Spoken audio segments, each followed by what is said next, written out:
Chapter 9, Epiphany. Alice took the next few days easier. He and Rez met often to discuss what life was like and what to expect on Tiras. Cultural norms for humans weren't quite what he had read in the pamphlets in transit.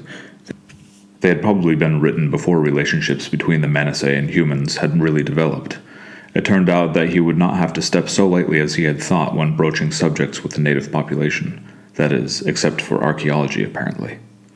A few days after his ordeal and rescue by Shikse, Alz made his way into the city and contacted him through his handheld. They agreed to meet for a meal and continue their conversation from earlier. Since Alz didn't know any other place, he chose the cantina that Rez had introduced him to on his first day. When Alz arrived at the cantina, Shikse was already there, established in one of the more secluded nooks. He approached the curved bench and slid in across from his friend. "I hope you don't mind, but I've ordered a variety platter for the two of us," Shikse said. "I've made sure to order from the human menu, so don't worry about the choices. They're all safe for you." "I wasn't aware that there was a different menu for us," Alz said, "but I suppose that given our differences in biology, that makes sense. Thank you." When the platter arrived, covered in small bowls of brightly colored pastes and textures, with a basket of tough, thin strips of flatbread to use as utensils, Alz's eyes got wide. He and Shikse dug in, and he spent a full 5 minutes tasting every different bowl there was.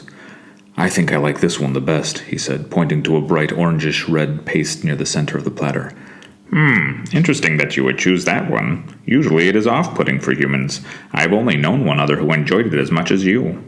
"Oh?" Alz lifted his eyebrows mid-bite. "Your mother," Shikse said. He dropped the flatbread he had intended for his mouth onto the platter. "You knew my mother?" Alz himself hadn't seen her for years prior to her death, and that was nearly a decade ago.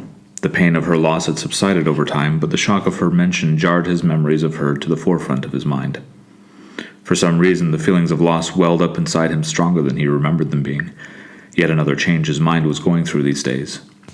Maybe it was the thinner air. "Yes, well, from before," Shikse stuttered. "I told you that I was an archaeologist, you see. Your mother had quite the mind for it. Sorry, that's not the right word. Insensitive." The aneurysm couldn't have been predicted by anyone, Alz reassured him. She did have quite the mind. I'm afraid to say that for my part, I don't think I ever recognized it until now. I was very young when they both left to come here. The three of us were left behind to finish our schooling in Wien, and Hildy only went as far as Luna after that. "Oh, she was tenacious. I'm using that right?" Shikse's tone lifted. "When the elders refused her access to the site, she found another, not very far from where I found you the other day, in fact. Her passion for archaeology inspired me to work with her and eventually take up her work when she—" "It's okay, Shikse. It's been a long time. Wait, did you say site? I was about to tell you that you shouldn't be using the term archaeology because it refers to the study of ancient cultures, but then you said site." "Well, yes, that brings me to why I suggested that we take up this conversation away from sensitive ears. Your mother knew that what she was trying to gain access to had not been, exposed. Humans have not learned what we have here on Tiras, that is, and the elders didn't grant her access because they did not want to cause a situation where the humans on Earth.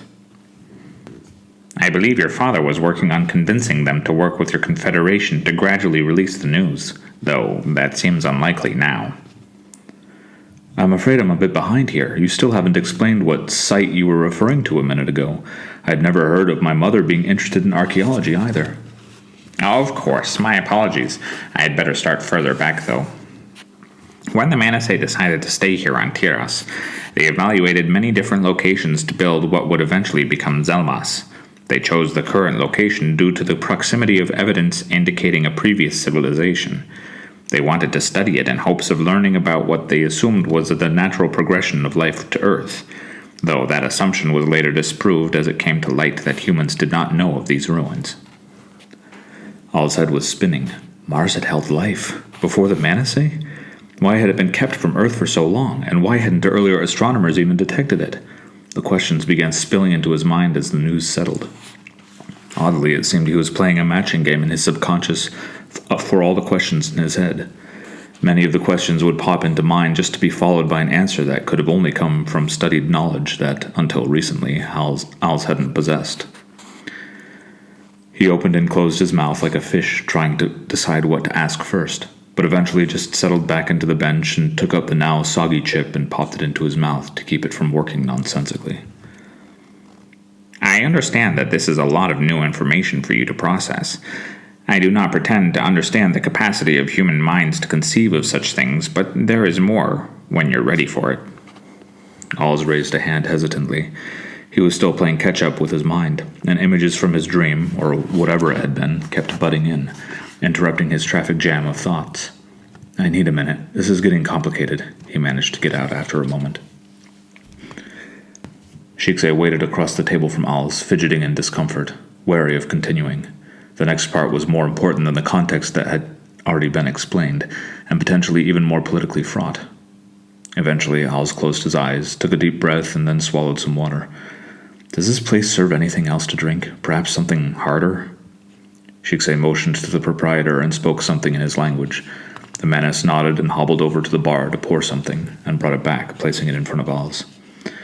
Thank you, he nodded to the server and took a sip of the golden liquid inside, looking up abruptly. Tequila? What is this doing here? Shikse shrugged. It's what your father drank. I think it was kept here solely for him. Manisae cannot digest ethyl alcohol, so the bottle has just been here, untouched. I'm sorry if I overstepped again, but it seemed appropriate at the moment. No, it's fine. You just keep surprising me is all, Al said after another sip. I'm okay now. You said that there was more? Indeed. Now that you know of the ruins and that your mother was denied access to them, well, I said that she was tenacious. She decided to find her own ruins, ones that had not been uncovered by our researchers. She started going off on long hikes and would not return for days sometimes. Eventually, your father came to me, knowing that she had my confidence in what she called her hobby. He was concerned for her safety being gone so long outside. You see, back then the air was not as easily breathable as it is now. She took precautions, though. She was always very prepared and always returned from her forays. And then one day she found what she was looking for, and more. She went to your father first, and they both went out to map the site she had found. I only found out because she was too excited to keep it a secret from me. She had not only found a site, but a reliquary of sorts, a library of artifacts that we had only dreamt of finding at the larger site. Alls knew where he was going before he said it. Small pillars, intricately carved, each one containing a flawless black crystal, not just a jewel, but a storage device of vast capacity. Each contained volumes of data, science, culture, images, poetry, and memories of a people long since past. I'm sorry to say that I could not keep the confidence that she had given me. I went to the elders in my excitement, and they took everything. Her site, the artifacts, her notes, and her maps. They feared humans in their greed, that they would claim the ruins as their right, their heritage. Shikse sat back heavily in the booth, emotionally exhausted from the toll his confession exacted. Alls knew most of what he had heard already, images filling in the blanks in his mind as the words were perceived. He knew more as well. The Manisae elders had confiscated all of his mother's materials and swore her to secrecy to avoid an interplanetary incident. However, despite their thorough sweep of the reliquary in her lab, she had managed to secrete away a single artifact. It was sitting on his shelf in the study back home, and haunted his thoughts. He now understood what it was. A memory crystal, or at least the inspiration for the technology. It hadn't come from the Manisae at all, just adapted by them and regifted, as it were. What an incident it would have caused. Alls agreed in principle that the discovery should be attributed to the Manisae, but also understood the greed of humanity. The Manisae foothold was delicate still, and rumblings about manifest destiny were not unheard of on Earth. He also felt that there was more. Perhaps he already possessed the rest, but had yet to remember it all.